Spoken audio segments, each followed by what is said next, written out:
Olá pessoal, tudo bem com vocês? Hoje eu queria aqui falar um pouco sobre um filósofo da ciência aí chamado Karl Popper, que ele caiu na boca aí, né, no gosto aí dos esquerdistas, do pessoal aí lacradorzinho que gosta de censura, né? Porque o pessoal se viciou em citar sempre o paradoxo da intolerância do Karl Popper para justificar toda essa perseguição que tem acontecido recentemente aí, né? Toda essa perseguição às redes sociais, toda essa perseguição às supostas fake news, as fake news inventadas pelo Ministério da Verdade brasileiro aí, né? E o Karl Popper, primeiramente, eu gostaria de citar também, né, um outro autor que comenta sobre o Karl Popper, que é o Ralph Dahrendorf. O Ralph Dahrendorf vai chegar a dizer o seguinte, né, e ele é um grande teórico aí defensor da liberdade, né? O Ralph Dahrendorf vai dizer que só existiram 3 pensadores que de fato, realmente assim defenderam a liberdade de expressão. Foram eles o Raymond Aron, né, o Isaiah Berlin e o Karl Popper, né? Esses 3 aí, né, fora o próprio Ralph Dahrendorf, esses 3 aí de fato defenderam a liberdade sem papas na língua, né, sem tentar ali fazer uma média com o que o establishment queria que eles defendessem, né? Sem mais, né? Por exemplo, eu sou defensor da liberdade, eu defendo a liberdade de expressão, mas quando vem assim mais, pessoal, você sabe que já vem porcaria por aí, você vai escutar muita groselha por aí, né? No caso do Karl Popper, ele é muito deturpado tanto quando o pessoal cita o seu paradoxo da intolerância, né?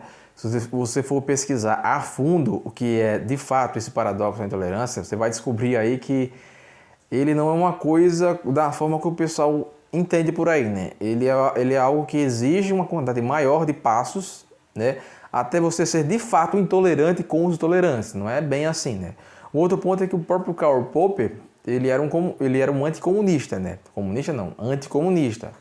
Ou seja, provavelmente se um comunista não fosse muito com a cara dele com relação aos argumentos que ele utiliza para tentar invalidar o comunismo, provavelmente tentaria cancelá-lo também, ou seja, tentaria usar do seu paradoxo da intolerância para ser intolerante com o próprio Karl Popper, né?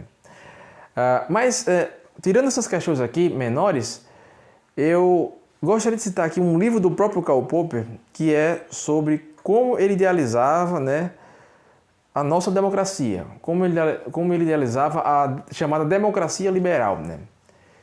É um livro chamado A Sociedade Aberta e Seus Inimigos.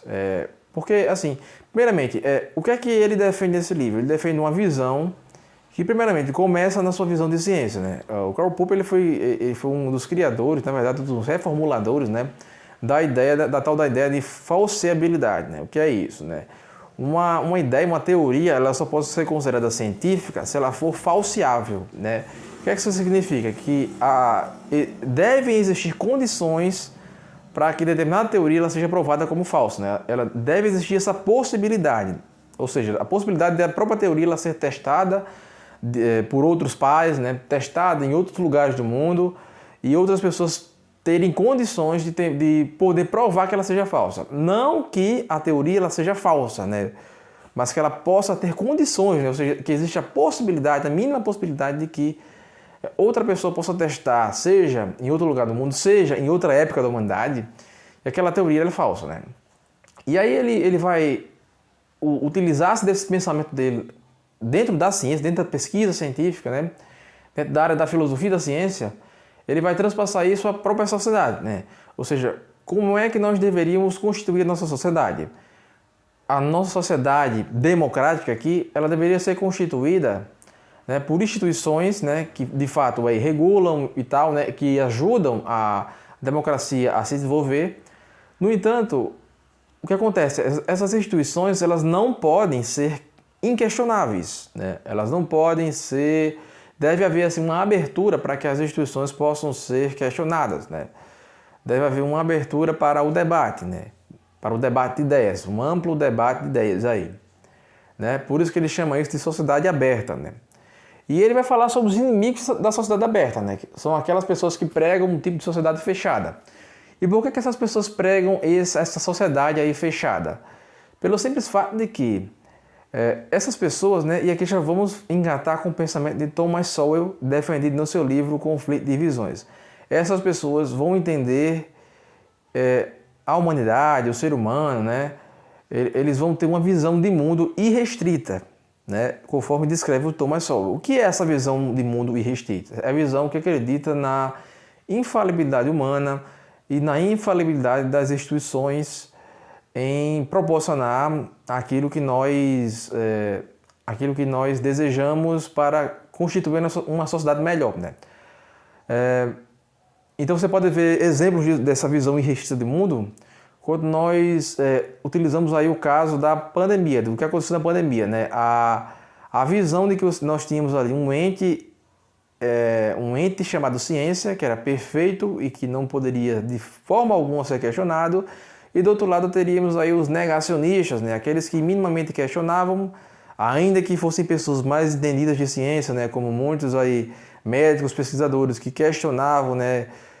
Certas conclusões a que chegaram aí órgãos centrais aí que se diziam ser baseados em ciência, né, e que posteriormente se verificou que eles não eram tão baseados em ciência assim, haja visto até estudos de revisão sistemática que concluíram que as políticas de lockdown não foram tão eficazes e que até mesmo as políticas de lockdown,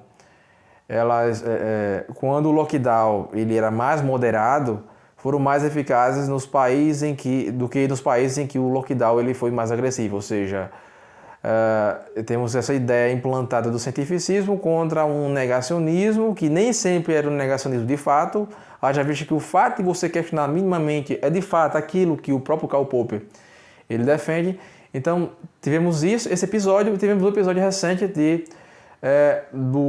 em que tentaram aí questionar a fraude nas urnas, e o simples fato de se questionar, de se levantar perguntas, né? Tivemos aí o caso do próprio professor Marcos Sintra, que levantou perguntas no Twitter, teve suas contas aí bloqueadas, né? E ele foi perseguido, né? Em nome da democracia, né? Em nome de uma democracia que não é a democracia que o Karl Popper vai defender aqui nesse livro, chamado Uma Sociedade Aberta e Seus Inimigos. Então fica aí a dica de livro, né? Pare de deturpar o Karl Popper. Ele não é esse filósofo que defendia censura que vocês estão pensando aí, muito pelo contrário, né? Como o Ralph Dahrendorf chega a citar, o Karl Popper foi um dos poucos pensadores aí que defenderam de fato a liberdade de forma radical, né? Então é isso aí, pessoal.